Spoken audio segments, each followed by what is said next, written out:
So I've just started recording the webinar, and this will be available online hopefully in a day or so, maybe even later today if we have the time to post it up.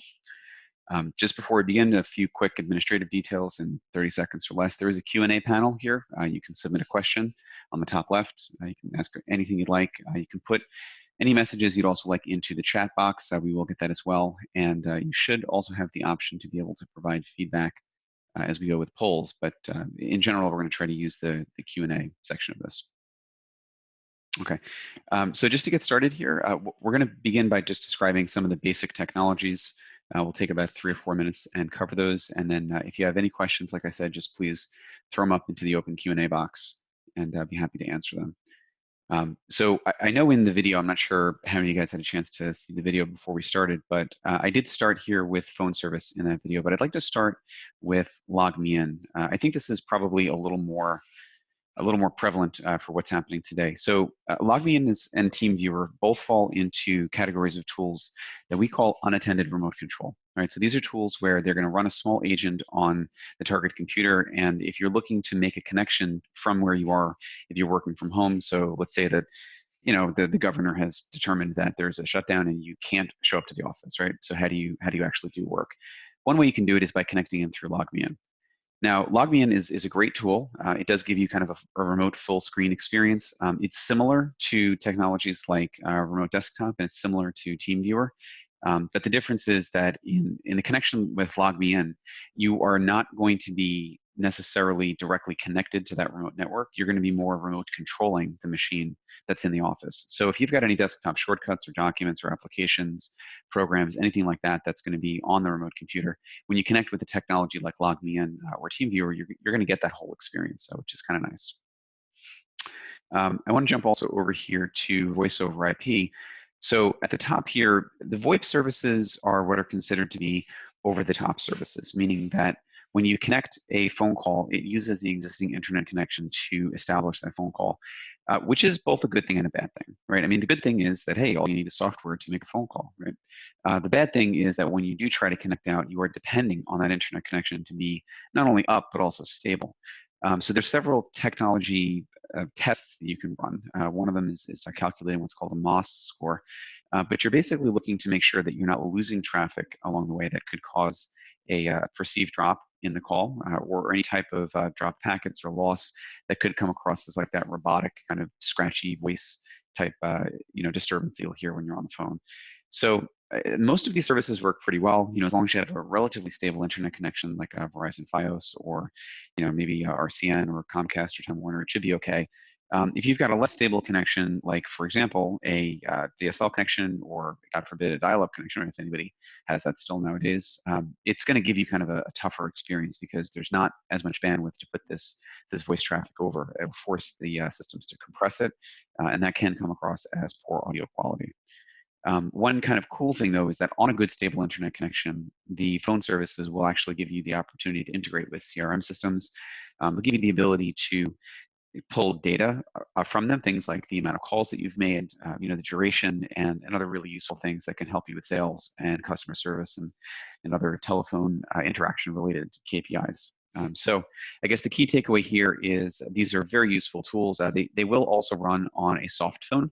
So if you have an app, for example, like RingCentral has an app on the App Store that will work. But again, that's going to go over the network connection that the phone is using to connect, which if it's Wi-Fi, as long as your Wi-Fi is good, you're good. If it's LTE or 4G, your experience might not be so good because you're basically putting data over the public network, same one that people are competing for YouTube video streaming, things like that. So that's mostly it on VoIP. Again, we had a few questions coming into the webinar, so if you do have any questions, just you can go ahead and ask them over here. And just before I jump to file sharing, there was one question that came in just a second ago. It says, Michael, are these secure options? Do they open businesses to risk? So that's a really fantastic question, right? The short answer is yes, it does open you to some type of risk. However, the risk, in my opinion, is incredibly small. There's the old saying, so for those of you guys that don't know, I've done my master's in information security and criminal justice, and security is a really it's a personal passion of mine. And security and convenience are eternally on two opposite ends of the same rope. So generally speaking, the more convenient something is, the less secure it's going to be. So yes, right, if you're running software on your computer that is voice over IP software, yes, it can open you up to risk, but that's the same as running any other software in your machine. So as an example, if you're not keeping your voice over IP software up to date, there might be a bug or a vulnerability in that software that allows the attacker to compromise some type of vulnerability, right? Some type of unpatched bug on that software. So that's also, it's very possible that that's the case. There is a chance that any service, any software running anywhere will give you the same experience, right? Because it's an additional surface area of attack. So it does open you to risk. Now, on the other side of the coin, right, if this service does not operate securely and it does not operate efficiently, then it's going to get a bad reputation in the market. So naturally, right, no one's going to want to use it. So I would say yes. I mean, the short answer is yes. These are relatively secure options for those reasons. They do open the business to risk, but I think that the risk is inconsequentially small relative to the benefit that you get back out. So my vote is yes. I would use these tools. I think that all the companies that manufacture them would get behind that answer too.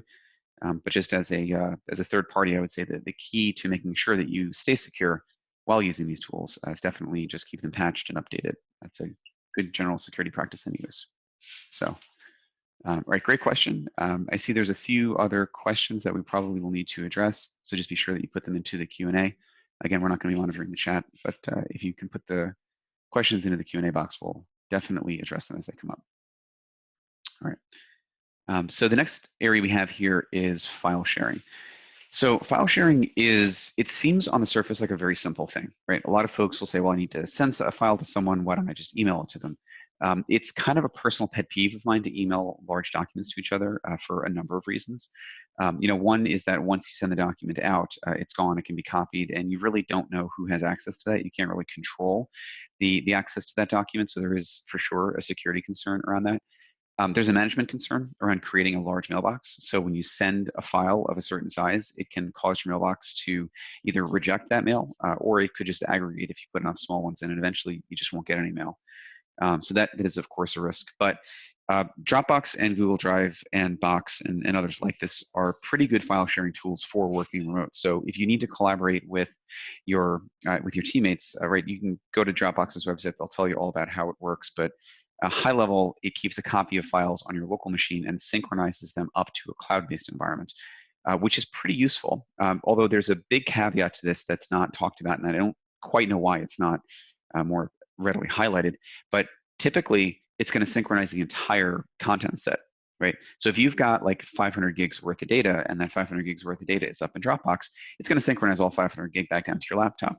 Now, if your laptop only has a 250 gig drive, you've got a problem, right? Because the synchronization is not going to complete because basically there's no space on that local hard drive to accommodate the entire data set. So these services have what are commonly called as selective sync or cloud only or offline files. Right? And basically what a selective sync or cloud only offering is, where you have access to be able to download the file when you need it by double clicking on it, but it's just a reference to that file, right? It's not actually going to be a file that's sitting there on the local machine. Same thing with Google Drive, right? So these are very useful tools, but again, it depends on how you use them. And it can, by the way, one last point on this file sharing is that Dropbox can also run on a server, which is pretty useful too. So if you want to synchronize from a server out to a bunch of clients, that's useful as well, right? It will run there. So the next set of tools we have here are chat and instant messaging. So these are tools you can use for immediate access to your teammates. Skype, Slack, Microsoft Teams, they're all tools you can use to basically remotely send a message to someone. Now, in the video that I produced prior to this, and I think in last week's webinar, we also covered this detail as well, but the chat functionality is baked into a lot of other tools here, right? So for example, to go back to some of the phone services that we have, so RingCentral has a messaging platform baked in. Jive has a messaging platform baked in. And a lot of the other VoIP platforms do too. So what you'll start to see is that there's some overlap to these services, right? like as an example, with Skype and Slack and Microsoft Teams, you have the ability to share a file. Like Skype has the ability to send file to someone, which is very similar to what Dropbox does, right? I mean, Dropbox is a file sharing system. So you might say, well, why would I use Dropbox if I have Skype to share files? And what it comes down to is essentially these services are purpose built for their particular design, right? So Skype and Slack and Teams are designed for chat. They support these other elements, but it's not their primary design. So anyways, we'll move on past chat and instant messaging here because again, there's a lot to talk about, but I want to try to get to some of the other categories here quickly. So on the bottom here, I've listed meetings and screen sharing. So meetings and screen sharing, these are pretty similar to what you would get if you were on a Skype call with someone and you said share a screen, right? It's a pretty similar functionality.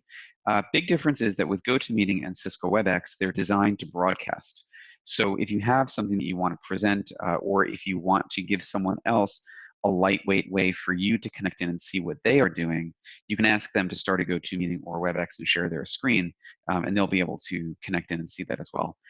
It's actually pretty similar to the Zoom webinar that we're using here, but there's a big price difference, I think, for just this core functionality, and we'll get to price in just a few minutes. But here, GoToMeeting and Cisco's Webex, they also have a lot of the same functionality baked in, right? They've got a chat feature, they have file sharing, they have the ability to be able to share video in some cases, right? And when all of these systems have everything together, it's what's called a unified communications system. And there are those, but my experience with the UC systems is that some of them work really well in one area, and some of them work not so great in others. So it really depends on what your primary driving factor is. I don't think there's a tool for everything across the board. Which brings us to the last element on the top left here, which I have is video conferencing. So Zoom is in a very interesting position right now because they are not the only video conferencing solution in town, right? There's a lot of other ways to start video chats. One of the big things that's interesting to me about Zoom is that it's purpose-built for video conference. So it does things like this, like webinars, pretty well. Like it's not too difficult for an attendee that's never been on a Zoom meeting before to join. The audio quality is generally pretty good.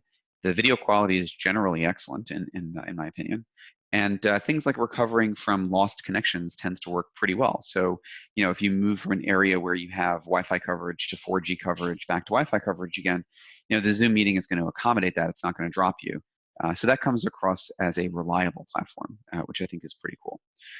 So again, Cisco's Webex will do that, GoToMeeting will do that, but in terms of the video conferencing and it being uninterrupted, I think Zoom does a better job than these other tools. And Zoom does have baked-in chat and things like that, but again, it's not a dedicated chat system that won't start until the actual software is running on its own right now. So let me just pause there and ask if anybody has any other open questions. I'm going to check. And one question, again, if you have a question, you can just put it into the Q&A, please. I appreciate any private chat messages, but the Q&A is really the best place. I can answer those to everyone. I'm going to post that question there.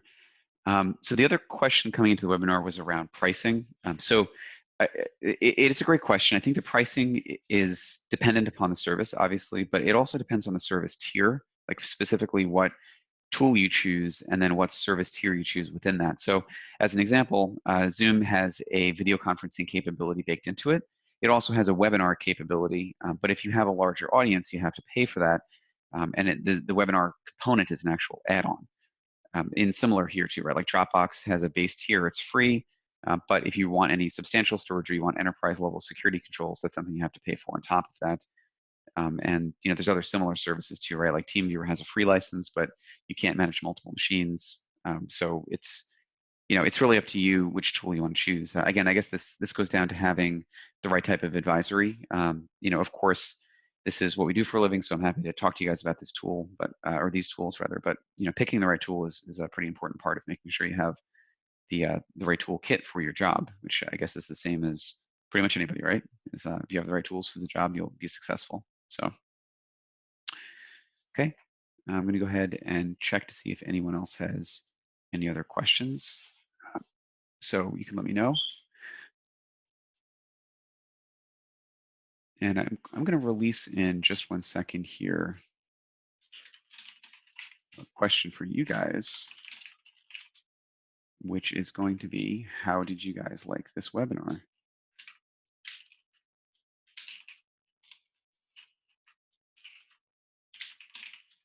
so you guys should have a question in your Q&A right now.